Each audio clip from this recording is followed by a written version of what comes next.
Sibling Challenge 2.0 will start streaming on April 24, 2026 on ABS-CBN Entertainment YouTube and TikTok channels. Pero bago natin sila mapanood sa social media platforms na yan, nandito ang ating 3 Bibo tandems live. Get ready to meet our 3 tandems, our adorable Bibo Lilits together with their Bibo parents.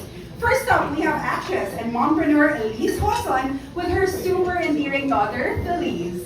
Yay! Let's go, strawberry! We also have with us actress and singer Janela Salvador with her smart and charming son, Jude. Hi, Jude! And last but not the least, we also have our daddy influencer known for his vlog Daddy Diaries, Vlad Magallanes, and his lovable daughter, Asha. There you have it, our 3 tandems. Let's all give them a big Bibo welcome as they are ready to answer all of your questions. Makakakwentuhan natin sila, of course, about their experience with this whole series, and they're gonna tell you everything they felt as the kids went through all of the challenges. But first, I'll get to the floor so that you can say hi to our friends from the media. Mommy Elise, Mommy Janela, and Daddy Vlad, go ahead. Hello! Good afternoon to everybody here. Thank you for making the time to be here with us this very, very hot day. Maraming salamat for our best friends and of course the Lacton team and everybody here from ABS-CBN as well. You want to say hi?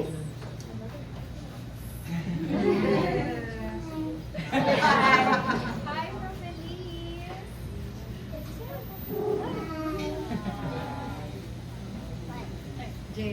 Hi, good afternoon. No. Good afternoon, everybody. Thank you so much for being here today with us. We really appreciate your time. We're just as excited for this to come out as you guys. Are you excited, Jude? Yeah! Why? It's a microphone. Microphone. Why I wanna get it? Here, you hold it. Nope. What's this? Magandang hapon po no, sa inyo lahat. Ganito pala yung pakiramdam ng nasa press con. Grabe. First time. Gaya po na sinabi nila, maraming salamat po sa oras na binigay niyo sa amin. At naman gaano importante yung oras, pero nandito po kayo sa amin, no? Kasama kami. Sigurado po ako mag-i-enjoy kayo ngayong hapon sa kwentuhan natin. And ikaw, Akasha, may gusto kong sabihin. Can you say something? No. Okay. Ganun po talaga siya, pasensya na. Thank you. Thank you, mommies and daddy. Of course, we are ready to open the floor for our question and answer. Let's start with Leia Sotero from Radar PH. Kindly approach your mic over here so that you can say your questions to our moms, kids, and dad.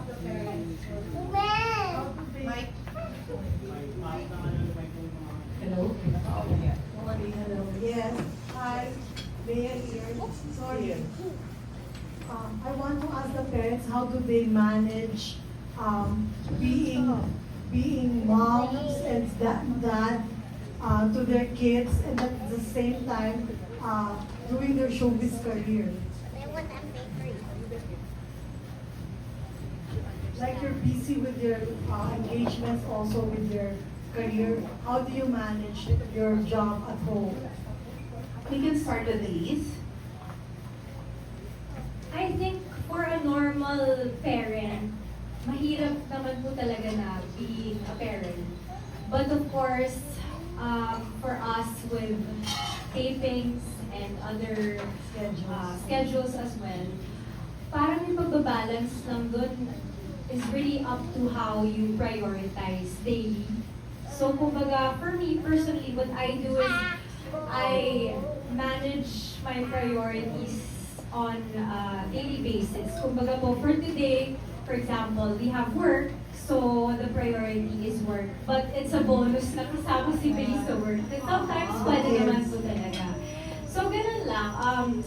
you just continuously adjust every day para magbigay mo yung both roles mo as a mom and as, you know, a working mom as well.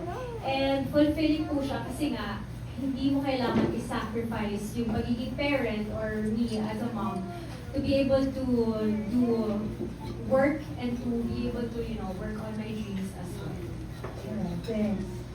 Janelle. Sorry, Ruth? Yeah, I'm here, sorry. Okay.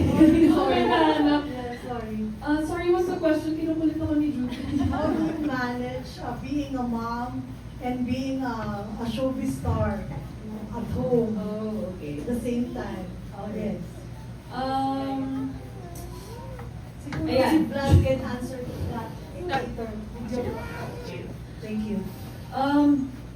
Same lang naman nung sinabi ni Elise. I think, if I'm gonna speak honestly, it's not easy naman talaga.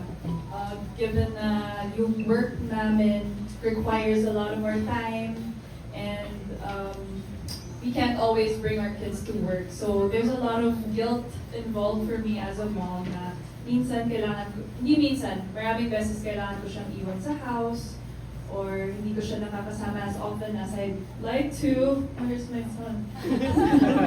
But, ayun, as much as I can, I really try to balance it. If I can bring him, I bring him. And it takes a lot of bawi talaga. Like, kapag kaya kong bumawi sa kanya, talagang one-on-one, I spend time with him. I make sure it's quality time, hindi ako nasa phone lang. Talagang, I make sure na nararamdaman niya yung bonding namin. So, I try my best. It's not easy, pero... When do you make up for that?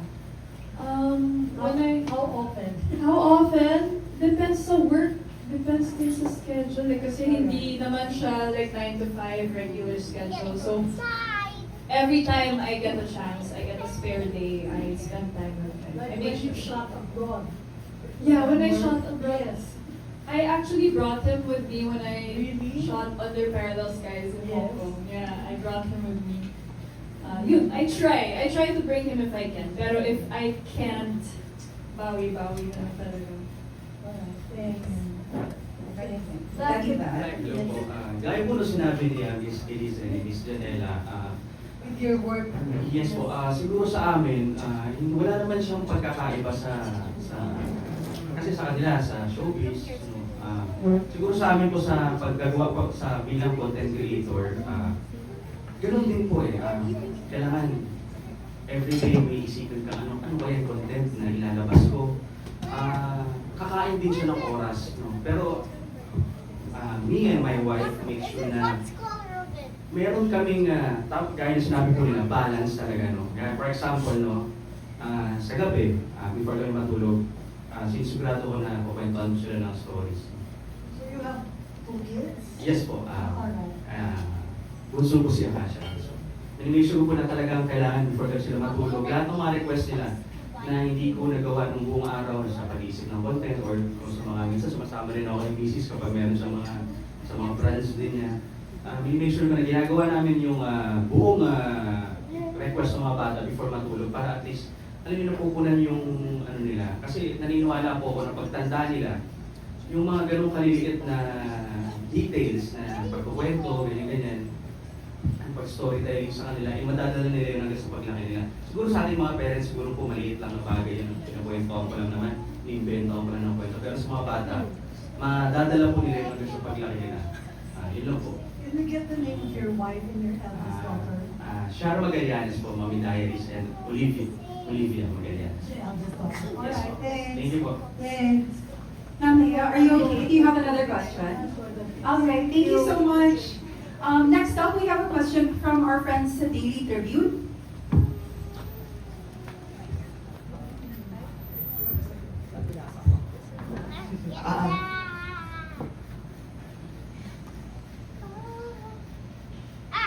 To yung mga parents, ano yung love language nyo sa inyong kids? Daddy Vlad, you wanna start? It's Sa mine. amin po kasi iba-iba eh, no? Magkaiba kasi sila ng characteristics yung dalawang anak ko. Pero ang pinaka-love language po nila talaga is yung pag nagbibigay ako ng time. Yun yung love language ko para sa kanila. Minsan kasi pag yung panganay ko sinasabi niya na nasosobrahan ako sa work or sa pag-isip ng mga content. Sabi niya, Dada, parang hindi mo na ako pinapansin ah. Parang, at ilang taon pa lang siya na, kahit naman to si Akasha, ganun din. Dada, you're not playing with me. Kaya sabi ko, nung time na yun, sabi ko, oo. Minsan kasi bilang magulang, nakakalimutan po natin na minsan nakakalitaan natin, ay, parang sumobra ata ako. Kasi kailangan natin sa buhay talaga mag-work eh, no? Pag ganun yung nangyayari, natutuwa lang din ako sa mga anak ko na ilalabas nila yung emotion nila. Which is yung tinuro namin sa kanila eh, na if you need something, if you feel something, huwag kang mahiya, sabihin mo sa amin.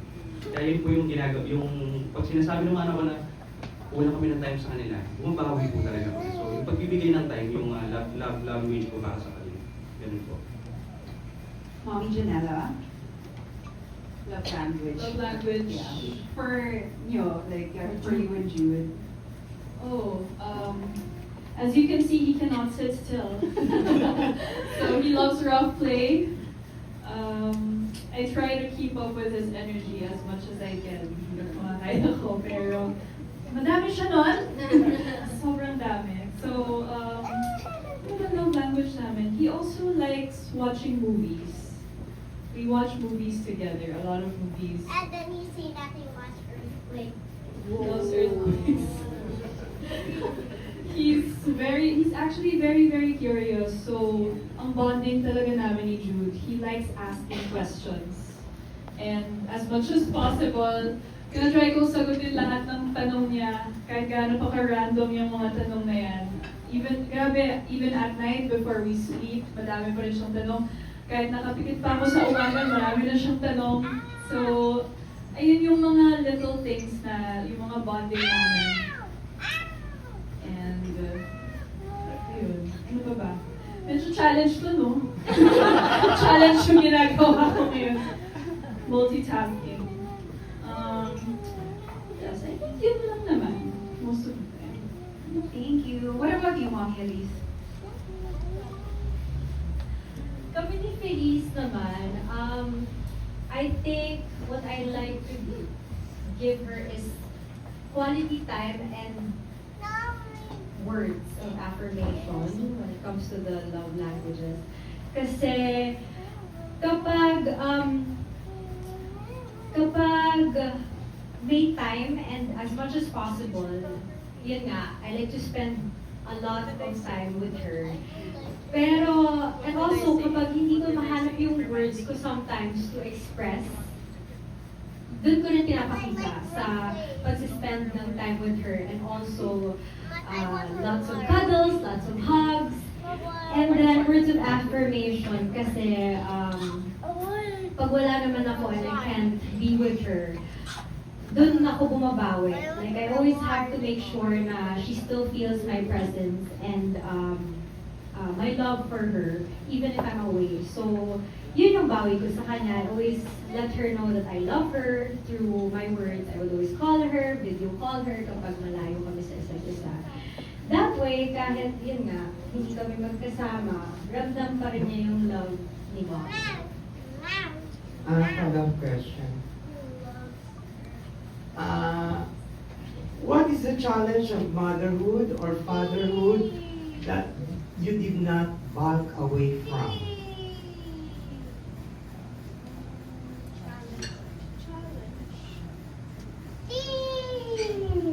We can start with Daddy Vlad again. Ako pala ulit. Hindi pa ako ready. Siguro po sa pagiging daddy, no, mga challenge na hindi natin inatrasan. Siguro yung, ang tingin kasi nila siguro sa mga daddies, ano ba? Hindi dapat kasi pag tatay ka, no, kailangan strong ka, kailangan pakita mo na hindi ka napapagod, no? Well, yun nga, ginawa ko talaga, no? Talagang, kailangan, pakita mo talaga na hindi ka pagod eh. Pero, alam mo, importante, kahit napagod tayo, no? Para sa mga daddies, no? Kahit, syempre, ang pangit din kasi sabihin na tinatago mo yung pagod ka na, pero pinapakita mo na hindi ka nahihirapan o hindi ka na-pressure. totoo yun, no? Kasi hindi naman all the time kailangan pakita mong mahina ka. Pero ang importante po kasi dito yung support system. Yung mga pag-uwi mo ng bahay, and then yung wife mo, sinusupport ka, yung mga kaibigan mo, mga anak mo, yung mga natatanggal ng stress mo and ng pagod. Siguro yun, yung isa sa bagay na hindi ko inakasa na yung pagiging kailangan mapakita mo na strong ka kahit na marami kang iniisip. Siguro yun po. Okay, tama yung explain ko. Hindi ko na paano na maayos yung wordings, pero siguro yun po. Thank you. Mommy Janela. For me, siguro, kind of similar to Daddy Vlad's answer. It's siguro iba for me because I'm more of a single mom.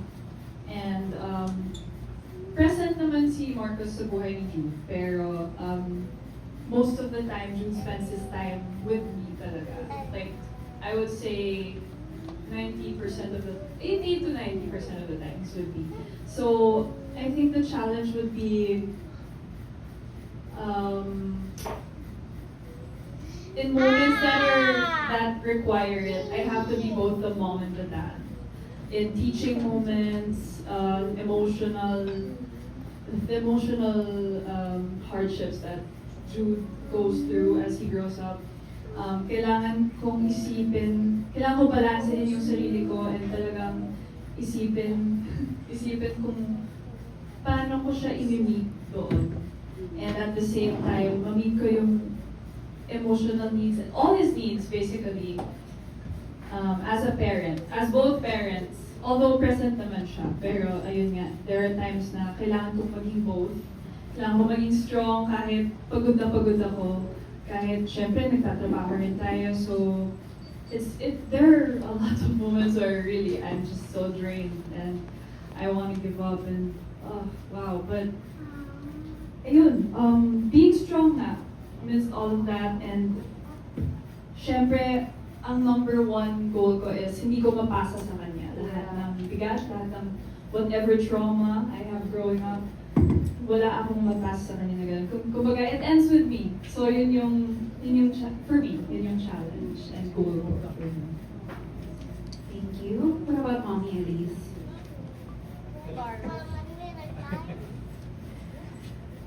I actually feel for everything that Janela said, kasi nga being a single parent, you have to find the balance in Why is there two being the disciplinarian and then also being a good, friend to your kid. I think dun yung main struggle is to know which to be on like different situations. Kasi nga, they're growing up, so kailangan din, hindi naman pwedeng puro gentle parenting lang. I really believe na kailangan pa rin merong nagdi-discipline. So yun yung challenge I think with us. And yeah, hindi madali dahil na working mom then as well. So like Daddy Vlad said, it's really so helpful to ask for help with the people around you. So malaking tulong yung support system that's there for you. And it's not bad to ask for help kasi mahirap naman akuin lahat ng responsibilities, especially when you're a parent. It's not bad to ask for help. In fact, it's also healthy for you kasi yung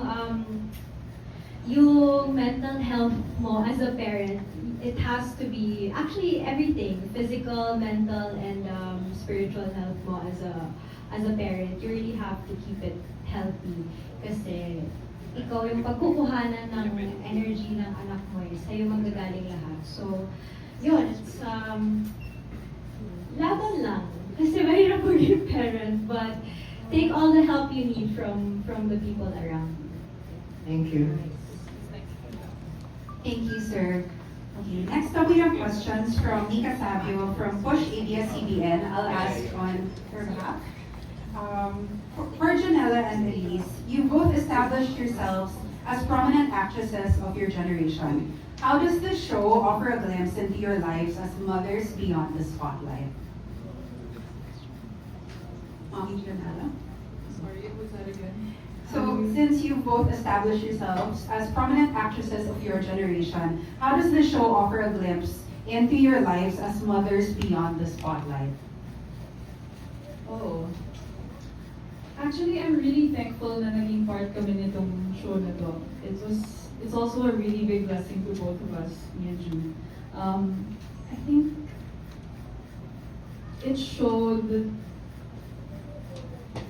everyone, it will show, kasi hindi pa pala nagsishow. Pero, yung, more of ano kasi, more of the kids talaga yung nag-ano dito. Sila yung nag-shine talaga dito. So I guess it showed more of yung strength nila. Sorry, Mama. It's okay. And ayan, yung mga moments na ganyan nga na it will show more of how Jude and I are at home. Since ako kasi hindi talaga ako masyadong ma-post and I like to keep, as much as I can, I like to keep things private, lalo na for Jude, who isn't officially in showbiz, but you know. So what I like about being a part of the show is that they gave us the opportunity to show everybody kung paano kami, yung dynamics namin, how it gave me a platform to be able to speak about how I would like to raise him, how I would like him to grow up, and just show everybody how amazing my son is, how smart he is, how much energy he has, ayan. And all of them actually, it showed everyone yung kung gaano actually ka resilient ang mga bata, like with challenges like this, when they're faced with challenges like this na it requires them to be kind of think like grown-ups. Ang galing kasi talagang makikita mo na bibong-bibo talaga sila. Kinakaya nila. So, proud talaga. Yeah. Mommy Ay, Elise? grabe! Good! Hindi ko na siya nakakapag-focus.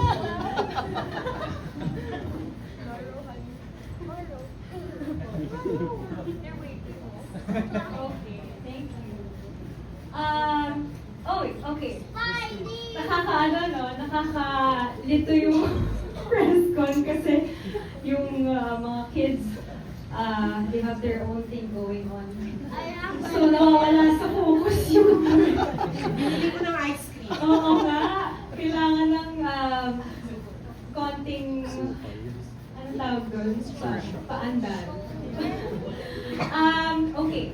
So, the question was, sorry. I will gladly read the questions again for you guys. Now, since you are an established actress already, how does this show kind of give a glimpse of how you are behind the scenes?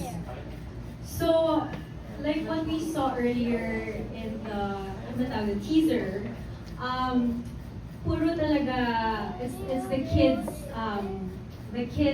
enjoying the challenges and working to succeed on the challenges. But I guess dito makikita kung paano namin sila near-race. Kasi hindi naman yung nakikita on TV or on social media. So here you'll see how each of the kids are being raised at home. And nakakatuwa kasi iba-iba sila ng personalities, iba-iba sila ng ugali, and you'll see how each kid really bring out a special and different flair to the challenges and to the show. So makikita natin dito kung paano din sila at home, paano namin sila inaalagaan at pinapalaki at home. It's a little glimpse of how we do it at home. And nakakatuwa kasi kami din mismo as parents, well, do you wanna say hi? Kami din as parents, when we're watching them from behind the scenes, nagugulat din kami seeing how they are na hindi kami kasama. So kumbaga they're on their own there. It's like little grown-ups on their own doing grown-up things actually. So we're just really happy to be able to experience that through, you know, this Lactum Bibo Units challenges. Nakakatuwa kasi kayo, for sure kayo din matutuwa sa panonood and you'll pick up a few things of how our families are. Thank you. We have some other questions from Push ABS-CBN. For all of our parents, as your children continue to grow, what has been the most fulfilling part of parenthood so far? Daddy Vlad, nakapagpahinga ka na. Before ko po sundin, nakakatuwa po yung press ko na kanya-kanya kami ng galaw. May naayos sa bata para buhay na maayos. Sorry. Okay lang. What has been the most fulfilling part of parenthood so far? Siguro po yung ito, napakasimple lang po pero yung sabihan ka ng anak mo, actually binilag ko yung last time yun. Yung sabihan ka ng anak mo, I love you Dada, mga ganun. Thank you Dada, you're the best Dad. Simple lang po yun, pero yung kakapiranggot na word na yun, talagang nakakatanggal siya ng pagod. Parang magic eh. Tapos, ito nga, can you say I love you Dada? I love you, Dada. Ganun po siya kapag every time na nasa sala lang ako nanonood, bigla nang nilakap yan, tapos I love you Dada, you're the best Dada. Ganun din siya kay Mrs. Siguro yun yung fulfilling, maliit lang na bagay, hindi niya kailangan bilan ako ng kung ano man or kung ano mang gawin. Basta yung words lang na yun, sobrang sarap na sa pakiramdam bilang isang magulang. So yun po yung para sa akin. Mommy Janela. Sorry, what's the question? Wala talaga. Eh kasi bibong-bibo naman talaga yung kids, Oh. di ba? What's the most fulfilling part of being a mom so far? Okay, the most fulfilling part.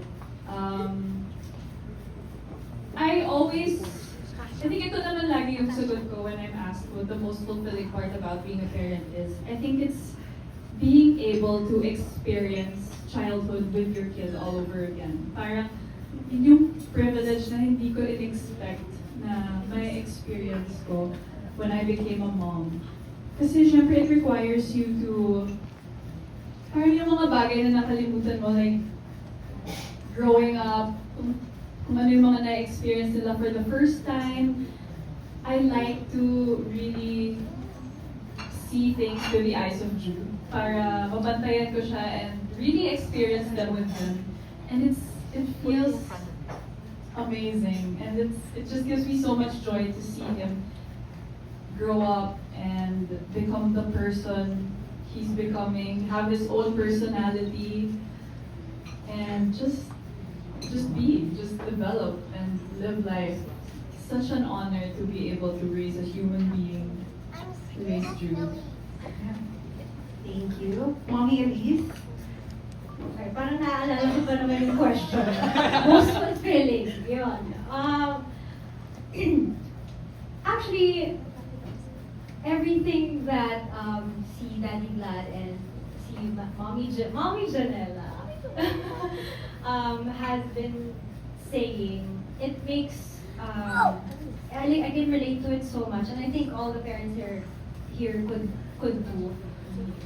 I'll just add to that, kasi from my experience man with Feliz, probably the most fulfilling, and I just realized it because after shooting for the Lactum challenges, after kasi ng after everything, after all the challenges and pack up na lahat, tapos na gawin all of it. People would come up to me and tell me na si Feliz ganito, si Feliz ang bait, si Feliz ang bilis sumunod. So I think hearing that, it makes me feel like as a mom, I may be doing something right. And I think that's the most fulfilling part for me.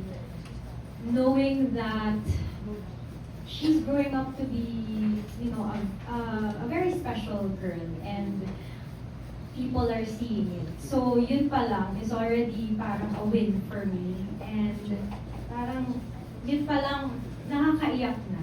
Hindi ko nga alam kung natatapos ba yung part na kapag pinag-uusapan yung anak, hindi ka na naiiyak. Kasi for me, feeling ko, every time that people talk about, say good things about your kid, you just feel like an overwhelming, it's an overwhelming feeling. Tapos parang naiiyak ka na lang kasi sobrang proud mo.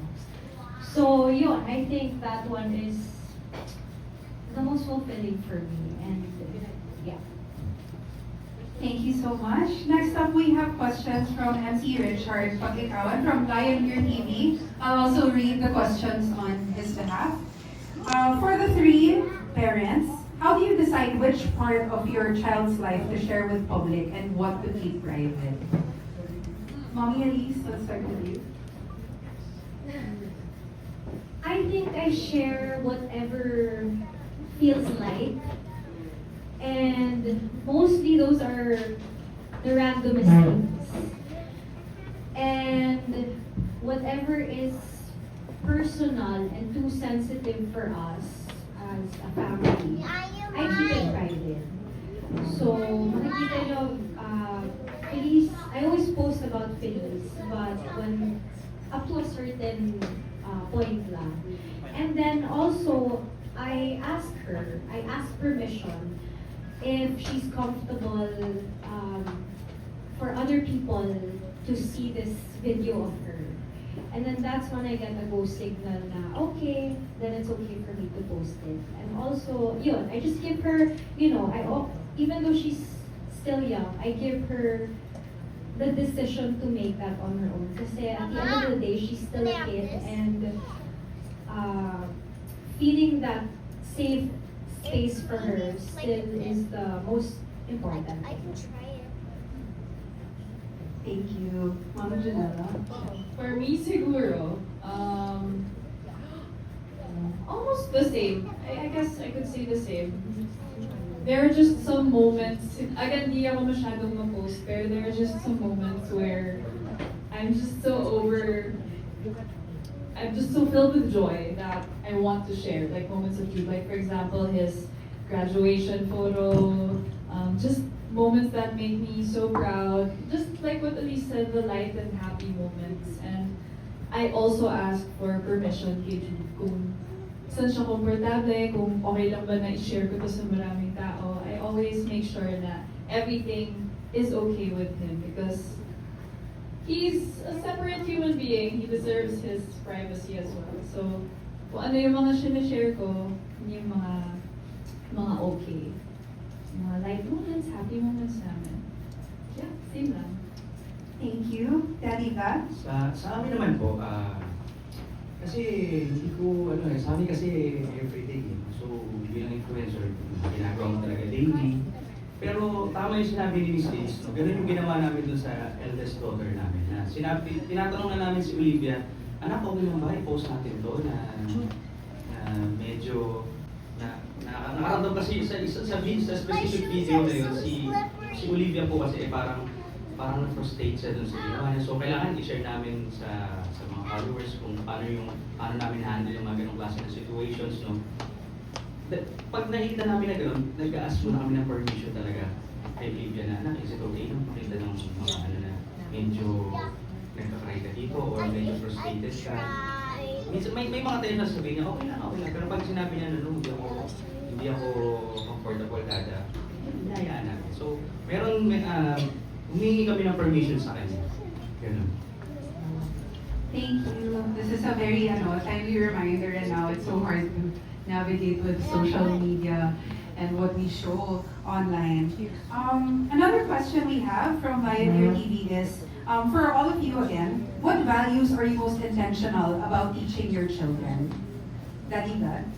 Siguro po para sa akin, yung pagiging adaptive nila sa iba't ibang klase ng challenges sa buhay. Kasi gaya nung naging dito sa show, no, may iba't ibang klase ng challenges na nakakatuwa na natapos ng mga kids. Imagine, 5 years old, 4 years old, tapos gumagawa ng mga papatandang task, di ba? Parang yun yung nakakatuwa na kaya nila mag-adapt sa iba't ibang klase ng challenge. Tapos doon nyo rin po kasi makikita ng mga bata, meron silang specific na strength, no? So, halimbawa si Jude, may malakas sa ganito, si Olivia mahina sa ganun. Makikita niyo po yung lahat dun sa lalabas na show, no? Which is siguro, yun. Ano nga po yun? Sabi ko. Yung mga values na. Values, oo, magiging adaptive nga pala, oo. So yun nga, yung sa mga kids, iba't iba sila ng strengths, no? Tapos iba't ibang challenges na gawa nila. So, feeling ko madadala, napaka-importante na ugali yun na madadala nila sa pagtanda. Kasi iba't iba naman siguro yung language na tatakakin nila. So kung meron sila, kung kaya nila mag-adapt sa iba't ibang klase na situation, feeling ko mas kakayanin nila yung buhay bilang adult in the near future. Ganun po. Thank you. Ma'am Janela?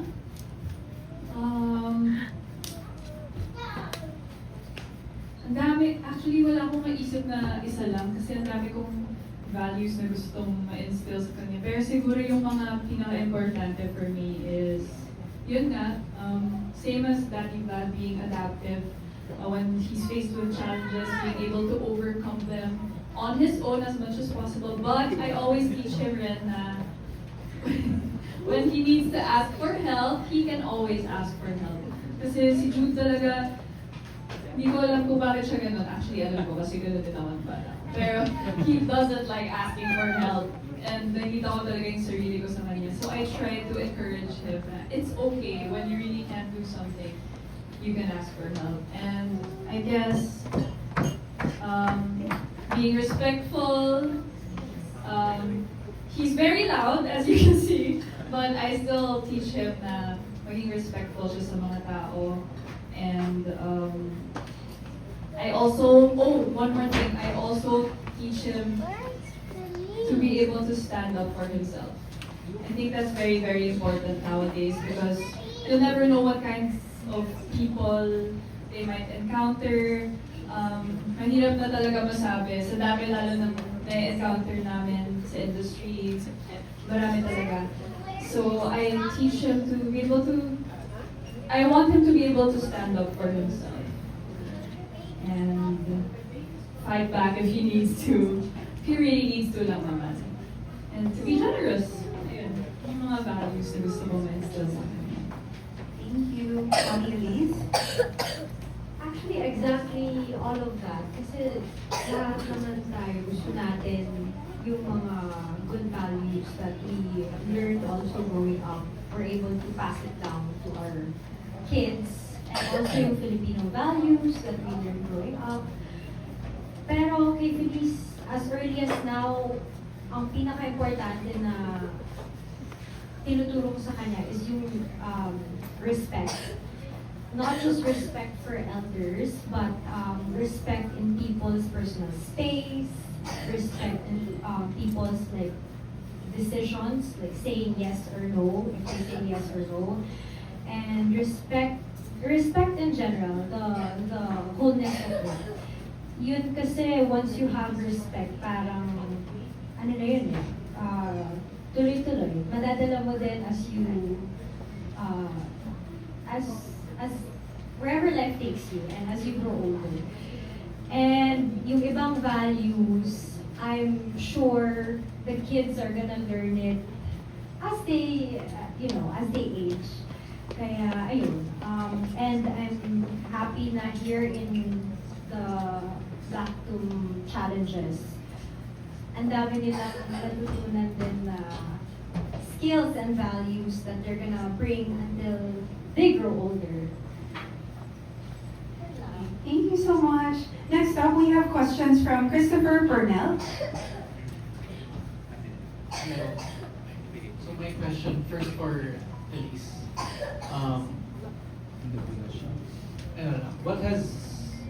What is it about Felice that has surprised you the most raising her? Felice is actually like, alam niyo, para siyang Pandora's box.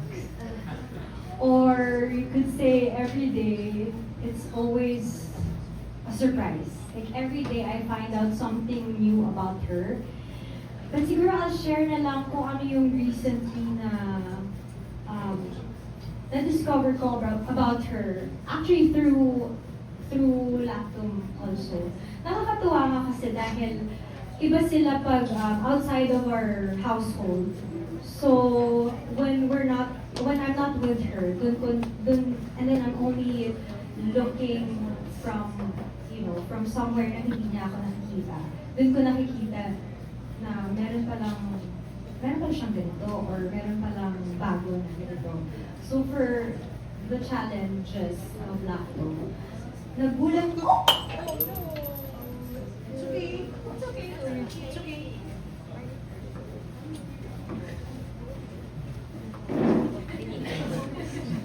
Okay, no harm done.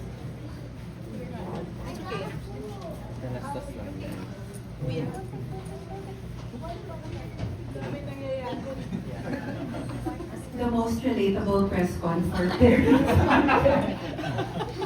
That's for sure.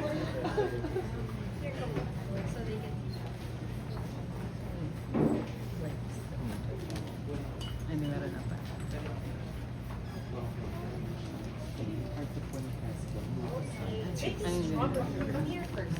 Commercial break. It's okay. Okay. Nagulat ako na one of the challenges we did here, which bawal pa spoiler, but Feliz is really focused pala once she wants or she sets her mind to do something. So I guess hindi ko yun nakikita sa bahay kasi every day on a normal day, lagi lang siyang playful, kengkoy siya na bata. Pero dito nakita ko kung paano siya determinado kapag merong task. And nakakatuwa as a mom because it makes you so proud to see a different side of your kid outside of your household. So it's a different environment, bago sa kanila yon, pero kaya pala nila. And once you set them to just be who they wanna be, you'll be surprised at how capable they really are. And same question for Janella, especially given now we only know about Jude 3 early. So what about him has surprised you the most? Honestly, what surprised me the most was how much I know him. Hindi talaga ako nagulat sa mga pinakita niya sa Lactum. Parang na-predict ko lahat. Pero, yun, na-surprise ako kasi, pero if there's one moment na masasabi kong na proud ako or na-amaze ako, I don't want to spoil much, but there was this one episode where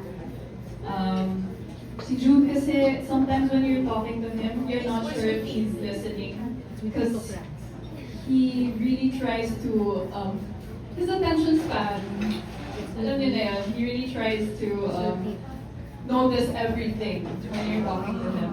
So, you're not sure if he's listening, pero grabe siya mag-absorb ng instructions. And at first, I was a bit, when I was watching him, I was like, is he absorbing all of this or is he really just being makulit? But when the challenge started, alam niya yung gagawin niya. He was able to complete everything and do his tasks really well actually. So, na-amaze ako na-proud ako na. I knew it! I knew you had it in you. So, siguro yun yung pinaka-surprising moment for me. Thank you so much. Thank you. Next, we have questions from Kate Adahar. First is for Mommy Elise. She said, confidence is something we observe in Feliz. Anong tip mo bibigay mo sa ibang parents for their kids to overcome shyness? Something about boots. I think Jude can answer that. Mama Jude. Definitely confident. I think with the shyness naman, I really believe that we shouldn't force kids to do what they're not comfortable doing.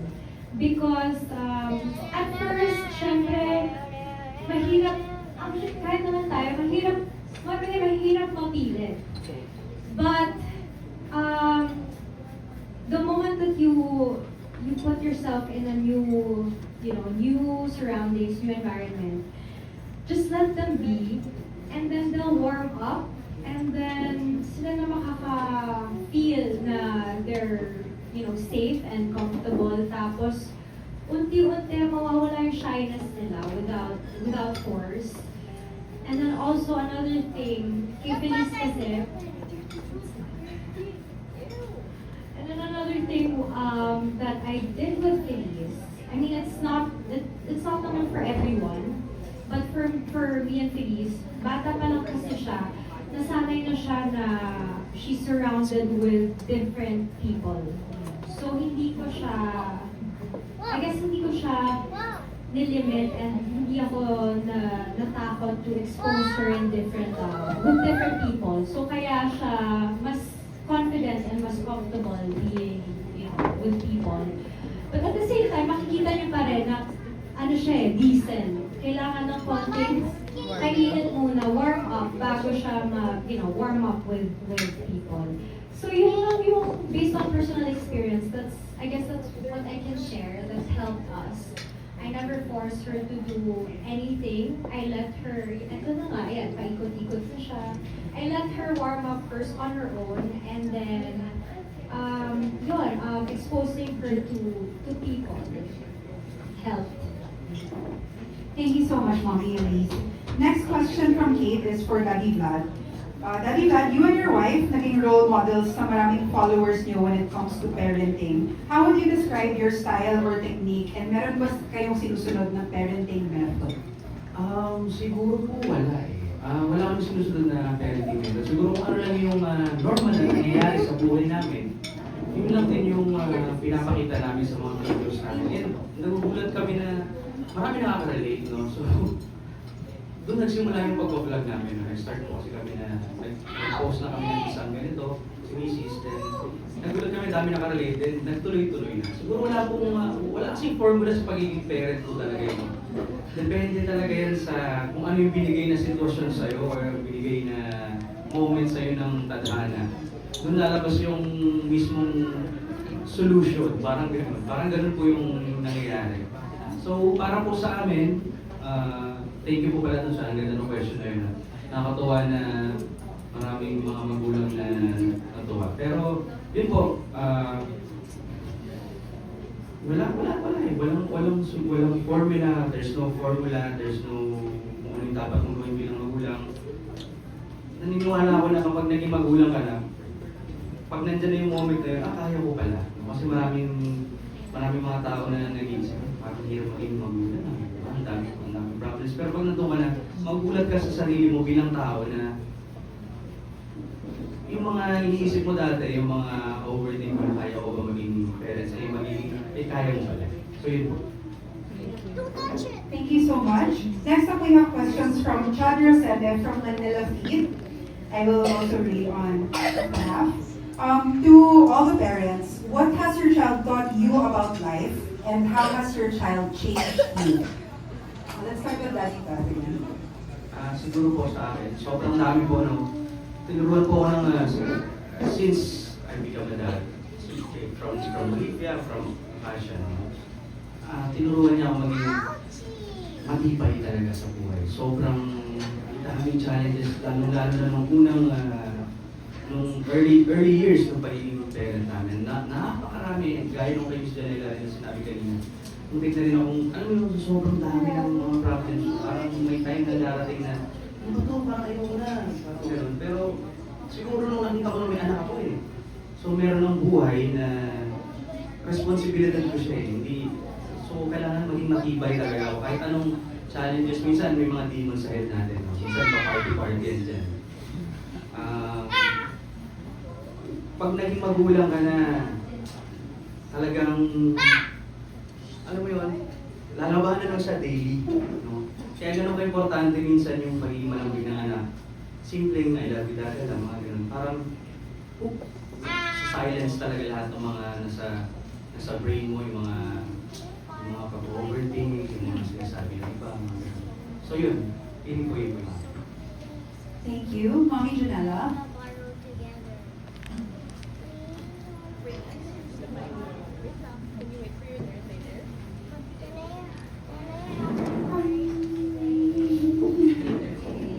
Sorry, he wants the mic. Okay. No, Jude, that's not your phone. Yeah, I know.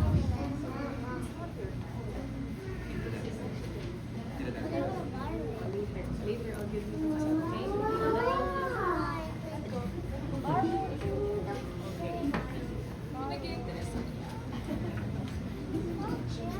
Okay, sorry. The commercial break. How has Jude changed my life? Wow. I think Jude has changed my life in a lot of ways. Siguro, una-una sa lahat, yung patience ko.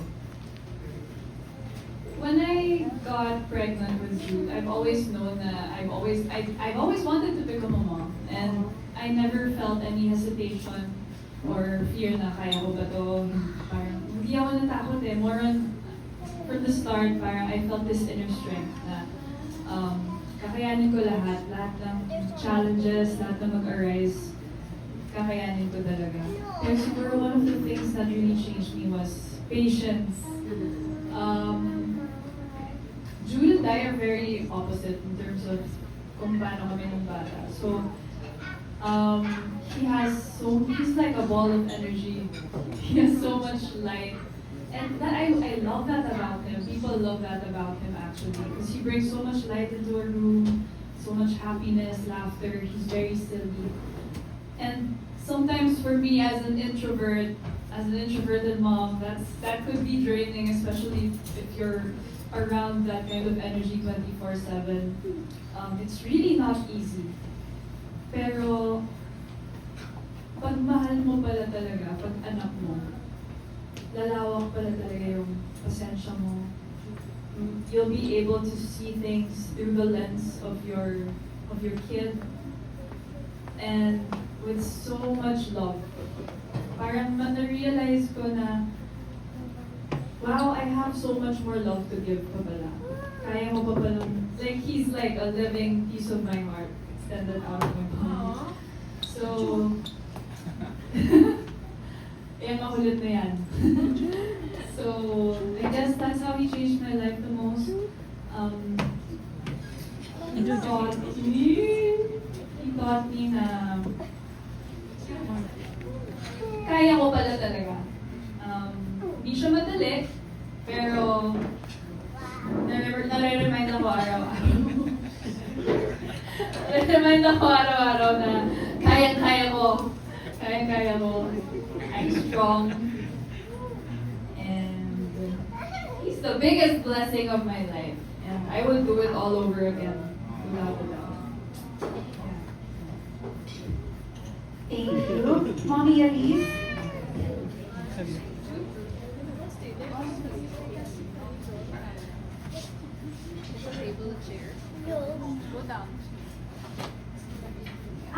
Grabe yung tanong, no? Parang it really makes you think about your whole life in this kind of setup. How has Felix changed my life? Before having her, kasi I grew up in a solo household family as well. And then, only child din ako. So I think before, I was just focused about my own well-being. So, when Felix came to my life, doon nabuksan yung pagiging, like she taught me how to care more about others. And there are other things in life other than myself. Yung ngayon, I realized that there's other people and other other things to think about, not just myself. So siya yung nagturo sa akin na there's more to life, and every day she teaches me how to be more of everything, more caring, more patient, more aware, and I guess wiser now that I am a mom kasi I have this responsibility of raising a human being. So, yun, parang 360-degree talaga yung change sa akin from being a single child and just, solo child. Tama naman.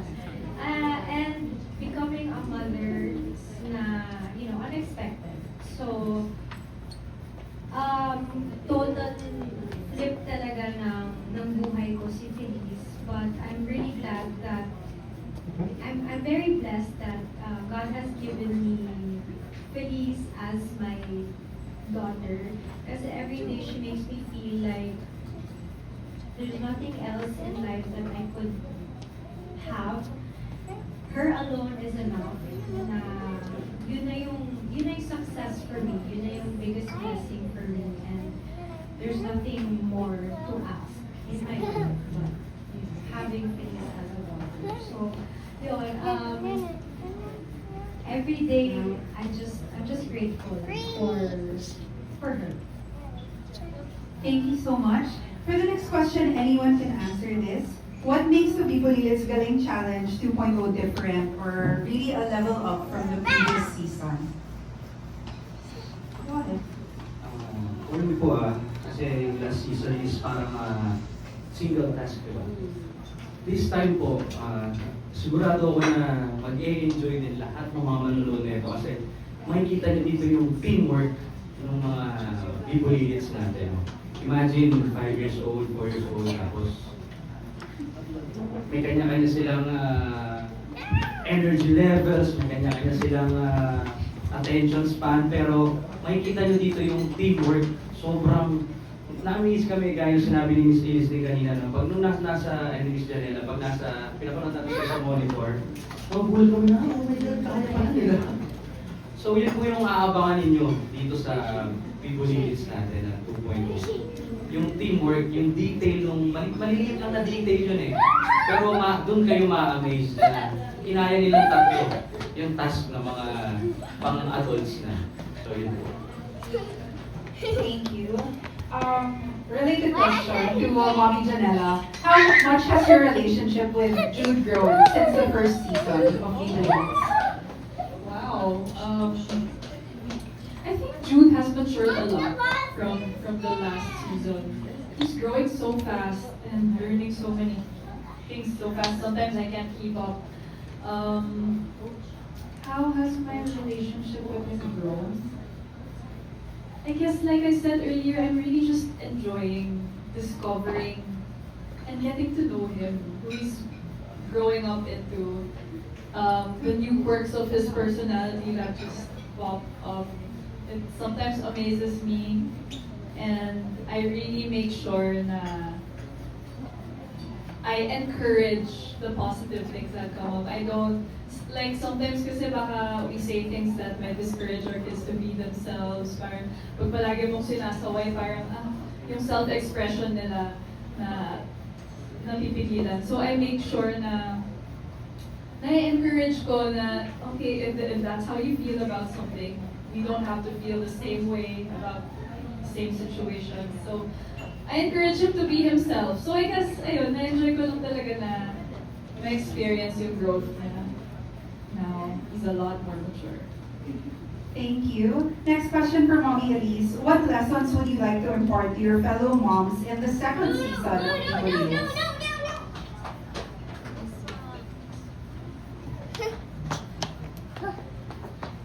I think when they watch the episodes, they'll see 3 different kids. So, bawat kid talaga, iba yung personality. And one or the other, merong makaka-relate sa bawat kid natin. So, it's really a good mix of kids.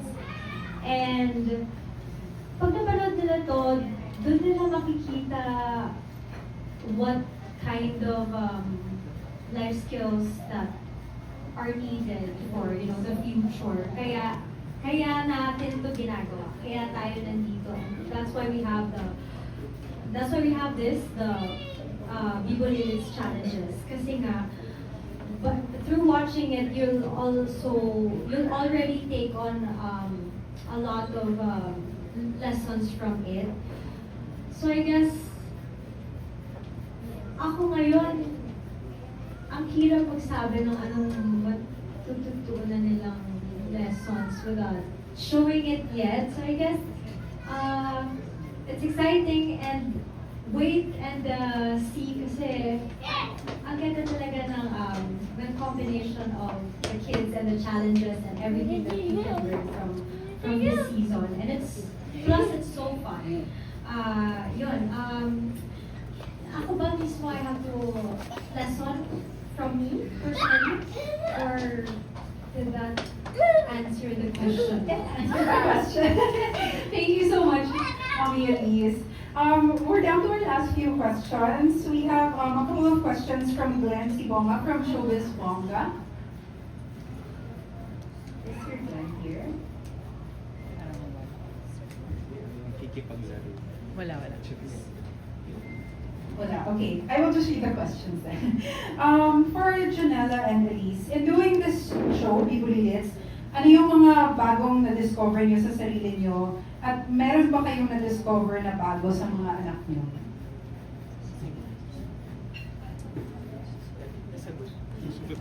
Okay. Alright. So, another question from Glenn. Anong pangako ang madalas niyong sabihin sa mga anak niyo at ano ang ginagawa niyo para tuparin ang pangako na to?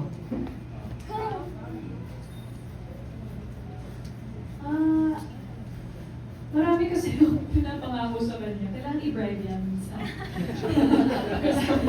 Marami tayong pangako na Oo, ice may cream. napapangako. Pero siguro, hindi ko man ma-share lahat ng napapangako ko. Ang ma-share ko siguro is, I make it a point na kapag may pinromise ako sa kanya, tutuparin ko talaga. I don't want him to grow up having trust issues with empty promises. I make sure na kahit pa paano, kung meron akong nasabi sa kanya and he's looking forward to it, tutuparin ko, gagawin ko ang lahat para matupad ko siya. Yun lang. Yeah, actually same. Kasi little promises katulad nga ng mga simple prize after reward after doing something. Yung little promises na yun, as a parent, I feel like I have the responsibility to keep it. Kasi yung deeper meaning nga doon is yung naniniwala sila na once you say something and promise it, you really have to stick to it.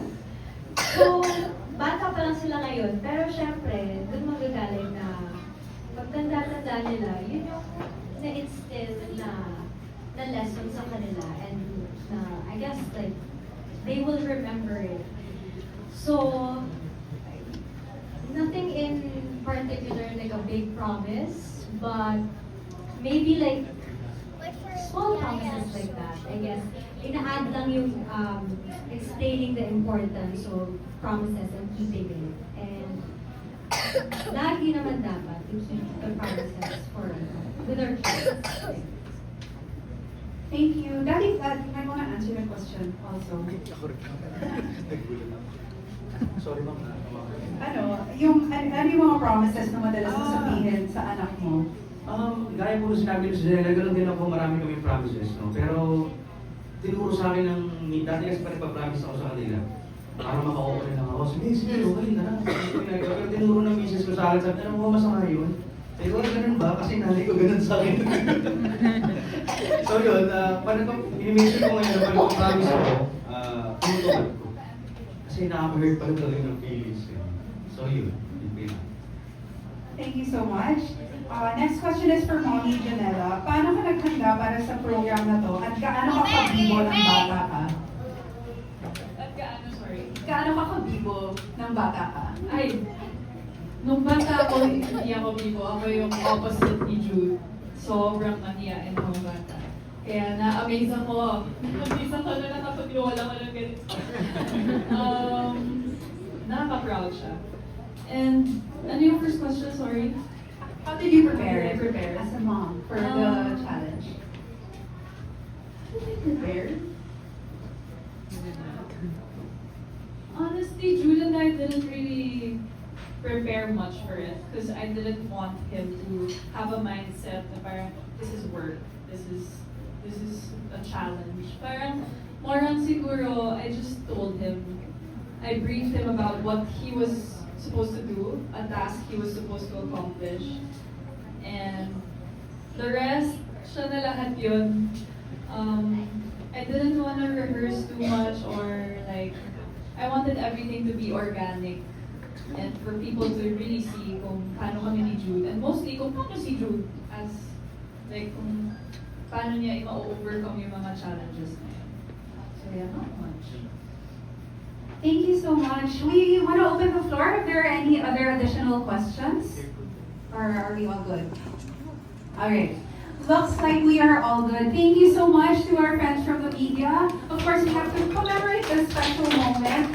So, thank you so much to our three people panelists, Mommy Elise and Felice, Mommy Janelle and Jude, and Daddy Gada and Akasha. Let's take a nice photo